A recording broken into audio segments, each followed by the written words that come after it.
Originally, I didn't have any plans to see this new film. I'm not going to discuss the whole whitewashing controversy. I've already discussed that previously. You can check out my previous Ghost in the Shell post video about my concerns on why. I don't know why that video has more dislikes than likes though. I thought I gave solid reasoning about my feelings on the topic. Anyway, after several months, I finally just watched the trailers for the new film. I kinda had to since it was played in front of the new John Wick Chapter 2. Since then, I've been having conflicting emotions. I see some incredible positives, but I have some questions about what the filmmakers are going for as well. As far as the positives, the main positive I'm going in is the look of the film so far based off of the trailers. It looks beautiful. It's a bit reminiscent of the animated films, but it seems to be more influenced by Blade Runner. I can't say that I blame the filmmakers. Blade Runner had a great look and people are still using it as a template today. Another positive is the director Rupert Sanders. While I didn't like Snow White and the Huntsman, it did look good visually.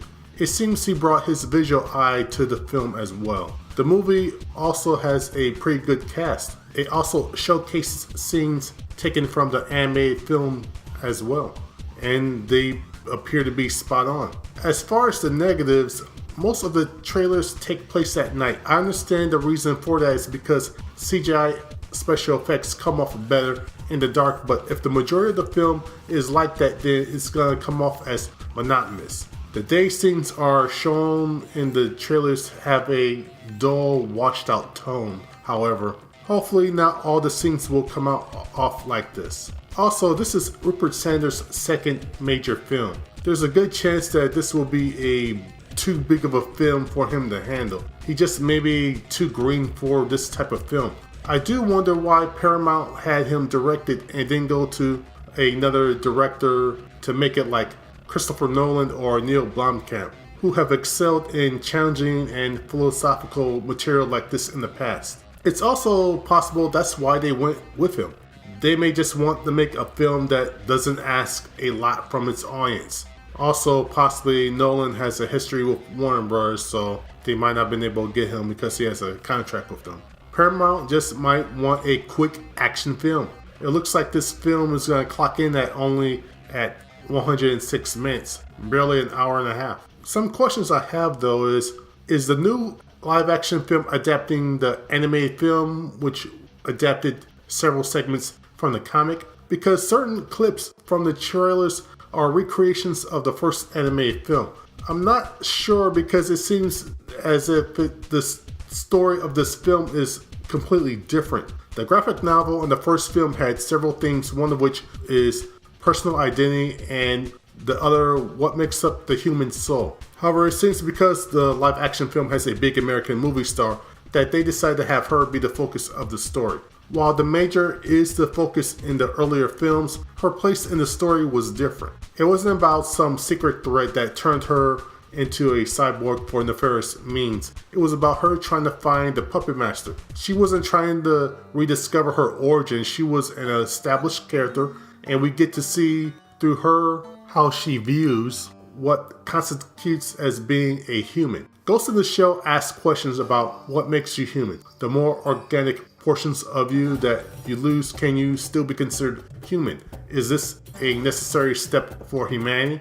The film used the Major as the point man for the viewing audience. The new 2017 adaptation seems to be going the average route of having the main character, who I assume will have amnesia, and have them try to figure out why they were created. It just seems the new film isn't going to really try to challenge the audience like the original source material and the animated films did.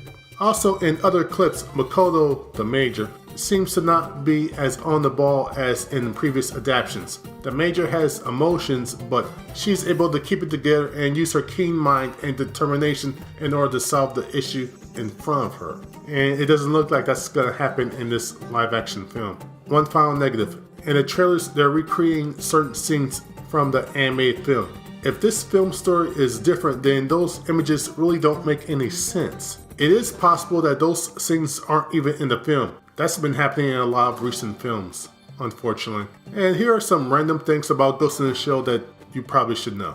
1. The Japanese manga is funny. There is a severe shift in tone from the comics and every other adaptation of it. The comic is full of gags and humor. There's some drug and sex humor, so be warned. A major running gag in the first graphic novel is the Major continually getting blown up or damaged. 2. The Major doesn't blink. In the original film, the Major rarely blinks her eyes. I assume it's because the filmmakers wanted to show how she's almost entirely artificial. Only her brain is organic.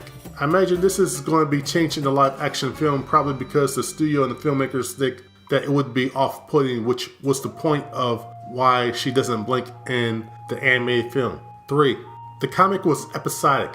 When it was made into an animated film, they decided to focus more on the Puppet Master storyline. When I see the film, I will try to not compare it to the previous source material. When I see adaptations of things that I love, I ask for it to only do 3 things. 1. Don't be afraid of the source material. You're adapting it for a reason because it's popular, so don't go against the material too much. Example, Gemini holograms. 2. Do make an adaptation. Don't make a blow-by-blow recreation, otherwise what's the point? When you do that, you're not adding anything new. And from what I heard, the new Beauty and the Beast live action is so similar that it's redundant. 3. At the very least, have the same spirit of the source material. The movie Logan barely has anything in it in common with the Old Man Logan storyline, just as Captain America Civil War has very little in common with the Marvel Comics Civil War. But certain tonal shifts and character motivations, as well as their personalities, are similar. So if a film can at least get that down pat, then I'll be satisfied. Well, that's it for now, and I'm cautiously optimistic. If you're going to see the film, or if you have seen the film, and are even just a little bit interested in Ghost in the Shell, here's some more information that may help you out